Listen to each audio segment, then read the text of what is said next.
Today we start about physical, virtual, and cloud infrastructure. Okay, I'll take you to the next slide. Okay, physical. Okay, let me give you a situation that I need a website for my clothing shop, and I rely on someone's company.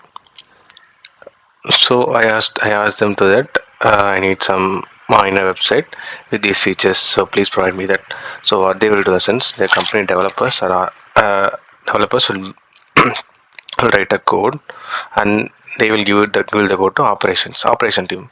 What they actually do, they deploy the code or whatever they have in the servers. Every company has their server room in the office or on premise environment. Like what I can say in the sense, if a company needs some sensitive data, something what they need inside their company, they built a server room. That is what we say as a physical infrastructure.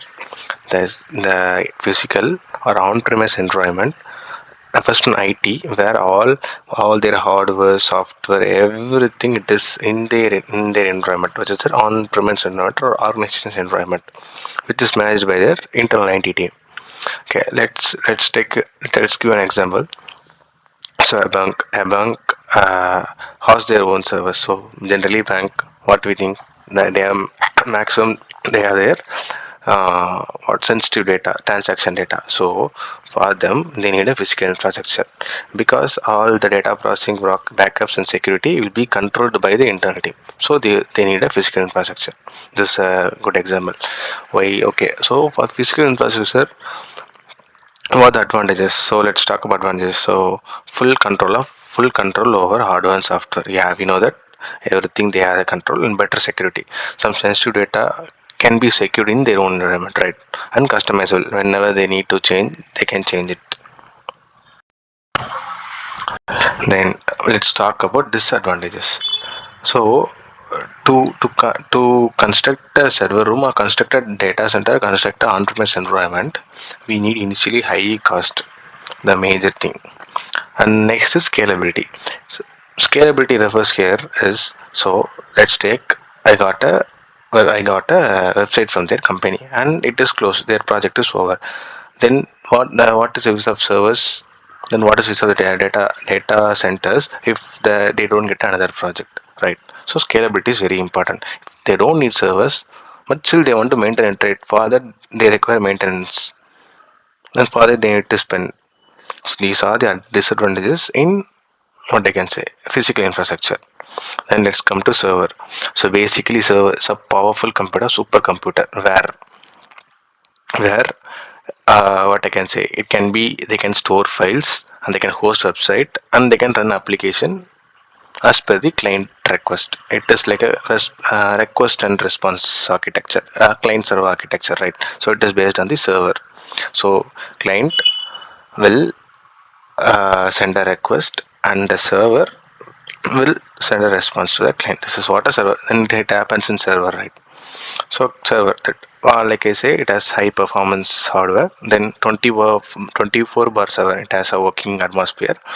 Then it can be a physical or virtual, right? It can be hosted and dedicated in mission, and one mission they can host a server, or otherwise they can do it in a virtual, like host another server. That's what I say, a server. Then let's move to virtualization. Okay, so actually, as it says, cloud becomes popular because of this. Because of virtualization, a cloud become popular, right? Like it is a catalyst to for the cloud to become popular.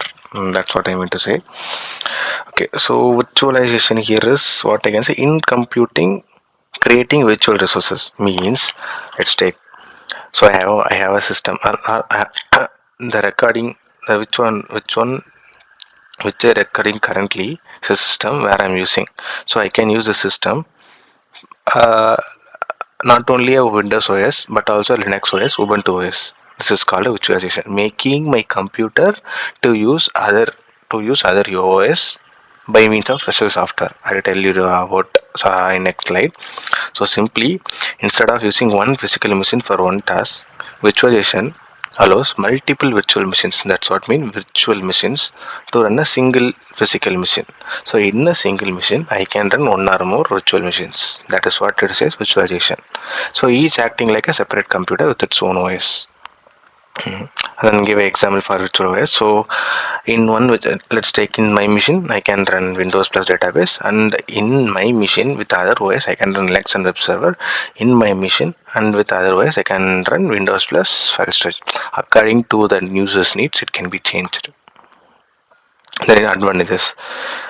See, if we need virtualization, we don't need any infrastructure, right? Just we need only one server or one computer, which we can like which we can make it to more than two or three, right? So less space, less investment. You need only one to make it more. So less investment, less maintenance.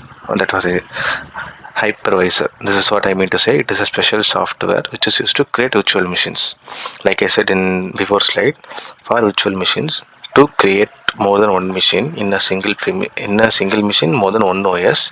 So we need a special software which is called hypervisor. An example for that is Microsoft is using Hyper-V as a hypervisor. And see, a picture depicts that in a hardware with the help of hypervisor, I can create three virtual machines. That's what it says, right? Okay, then this is one of the important concepts. Client OS was server OS. Okay, so client OS, basically client OS is dedicated is only for the end users who perform day-to-day tasks, like own what I can say, it's my own machine. So what I'm using now, it is a client OS. I can use it for my own use. This is what it says. And server OS is specifically designed for a company or network resources and services designed for a specific company. Okay, and I give example for also. So for client OS, we can say Windows 10 or 11, a Mac OS, Ubuntu desktop. But for server OS, there is special server like Windows Server, or Ubuntu Server, or Red Hat. Some enterprises like okay, and user supported. See, typically supports one user at a time. So if I'm using computer, then that's a client OS, right? So I'm a user using at a time. Hmm. If the server OS supports multiple users and concurrent connections, right? So this for a company. That's what I mean to say. Client OS and server OS. Um, then let's talk about our main topic, cloud infrastructure. Okay, cloud. Basically, a cloud is what in the sense like physical Amazon, Microsoft, and Google has a very big land or big space of data centers, servers. So we go and ask to them like I need certain server, I need these kind of servers, I need special servers to host my application, to run my application, whatever as per the company's needs. They can rent from the cloud providers, which is like Amazon or Google or Microsoft. That is what I said. Renting IT resources via internet. So through internet, I rent their IT resources for my personal needs or for my company personal needs. It is called instead of owning and managing than in my company. So I get from them for certain amount. That is called cloud infrastructure. Example AWS, Amazon Web Services. So benefits. The main benefit is cost effective. If I build a physical infrastructure in my company, I get more cost, right? So instead I can buy to the cloud provider, which is cost effective for setup and deployment. So they will do everything if I give certain amount to them, right? And I can access from anywhere. The cloud is somewhere around the globe. Let's talk about the next topic is about that. Okay, around across the globe. So I can access from anywhere the cloud, right? That's what I mean to say. This is what